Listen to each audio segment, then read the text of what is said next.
কেউ খাবার জোগাতে কাজের সন্ধানে দৌড়াচ্ছে, আবার কেউ অতিরিক্ত খেয়ে খাবার হজমের জন্য দৌড়াচ্ছে। গভীর রাতে কারো বিলাসবহুল গাড়ি থামছে নিষিদ্ধ পল্লীতে, ঘরে অপেক্ষারত স্ত্রী দীর্ঘ শ্বাস ফেলছে। কেউ ভাঙা গড়ে থেকে ওই স্ত্রীকে নিয়ে অবিরত সুখের স্বপ্ন বুনছে। কেউ ভাবছে আর কয়টা দিন, ডিভোর্স পেপারে সাইন করলে মুক্তি। কেউ একটা সম্পর্ক টিকিয়ে রাখার জন্য রীতিমতো যুদ্ধ করে চলছে।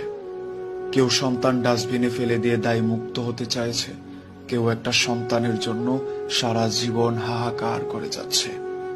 কেউ লাখ টাকার ডাইনিং টেবিলে বসেও তৃপ্তি সহকারে ভাত খেতে পারছে না, কেউ পেঁয়াজ কাঁচামরিচ কচলিয়ে গোগ্রাসে ভাত খেলছে। কারো দামি খাটে শুয়েও আবার ঘুমের ওষুধ খেতে হচ্ছে, কেউ আবার হিমেল হাওয়ায় রাস্তায় ওভার ব্রিজে ও ঘুরে ঘুমোচ্ছে। কারো পড়ার টেবিলে নতুন বইয়ের সমারোহ,